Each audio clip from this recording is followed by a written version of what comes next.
because those who remember the Springfield parking garage when we did break ground on that one recently, I can tell you that literally was one I had worked on for many, many, many years, so it was personal. This one, I'm just a lucky beneficiary of that it's come this far that I wasn't involved in it personally. Obviously, I represented Springfield as the lead district supervisor back in those days, and as chairman, one of the good things is you get to come into events like this after people have already worked on things for multiple years and be a part of the celebration. You almost feel guilty about it, but I will tell you, I'm almost feeling guilty about a lot of things because we seem to have these all the time, which I think is a tribute to the innovation of the county, our partnership with the private sector, a lot of hard work with individuals, and I think our county residents sometimes don't realize how much is getting done in the county each and every day, in particular during really difficult times that we all have been through, certainly for the last year and a half, has not stopped our progress on any front and on any corner in Fairfax County, whether it's transportation infrastructure, environmental improvements, affordable housing, economic development. Everywhere you go in this county, there's something positive happening, and a lot of that is due in part to a lot of talented people who are here today celebrating this groundbreaking. And so I'm just excited to be here, to be a part of it. My job is actually very simple, which is to recognize a lot of the folks who have been involved to get us to this point. And I want to start with the project design and construction team, HGA Architects, Walker Consultants, Gordon Engineering, Wygand Associates, and the general contractor, Howard Shockey and Sons, and their project manager, Tony Ashby. Let's give them a round of applause.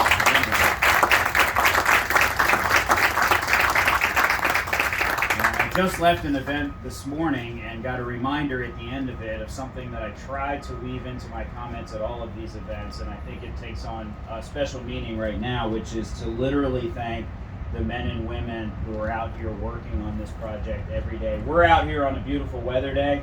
We know the temperature is going to be 40 degrees different tomorrow than it is today based on weather forecasts, and those folks who are out here laboring each and every day on our projects across the region, and specifically this one, let's give them a round of applause.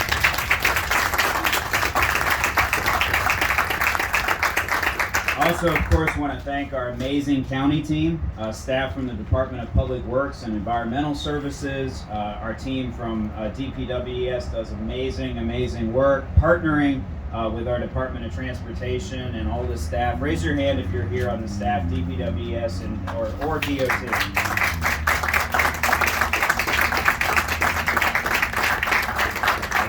Really want to thank you all for your work on these projects. The final result, when you drive by and look at it, always looks simple.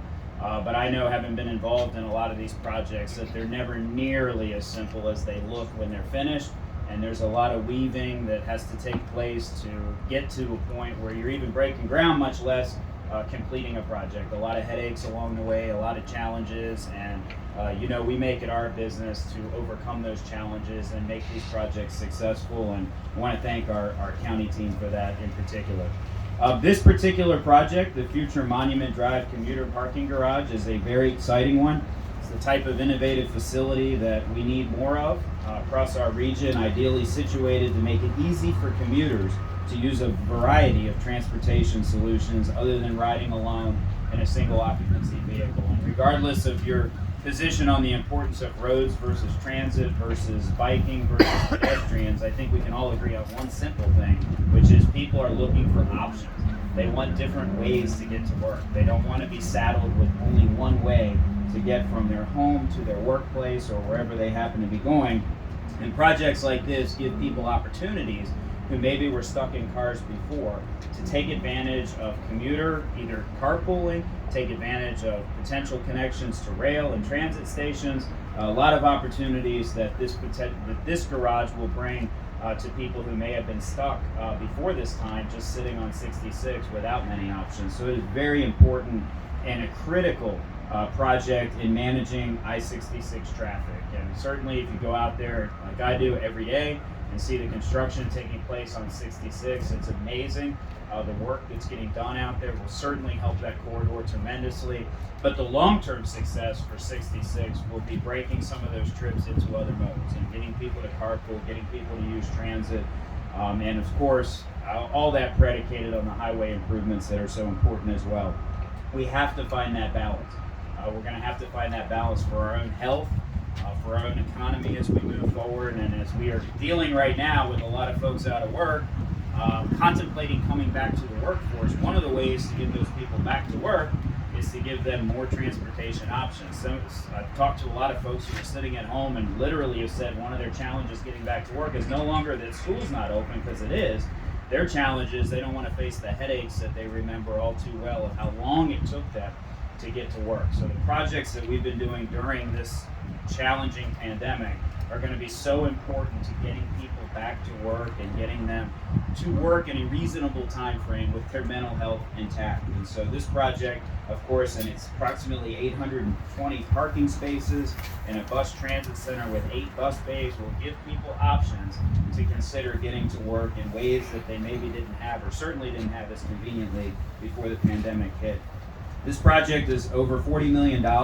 It's fully funded by the VDOT I-66 concession funds, and I want to thank Susan Shaw and the team from VDOT. When that I-66 project was put together, these were exactly the things we were thinking about. How can we use that revenue to alleviate traffic on I-66? And it was exactly these creative projects that we were thinking of when that structure was put up in place in the first place. And so I want to thank VDOT as well. And then lastly, before I hand this over to my friend and colleague, Supervisor Walkinshaw, I also want to thank Supervisor Kathy Smith, who's here from the Sully District. Kathy, we know that while this project may be located in a certain part of Fairfax County in Braddock District, we know that a huge amount of people who will benefit from this are folks who live to the west of here in the Sully District and the western parts of Fairfax County, and even in Loudoun and Points West. And so these regional projects of regional significance that help move people are so important regardless of what magisterial district they're in. So thank you for allowing me to share a few words and be out here today. I was going to brag about the weather and how beautiful it was until that whatever just happened here happened. But enjoy the rest of this beautiful day. And with that, it's my pleasure to welcome Supervisor Walkinshaw.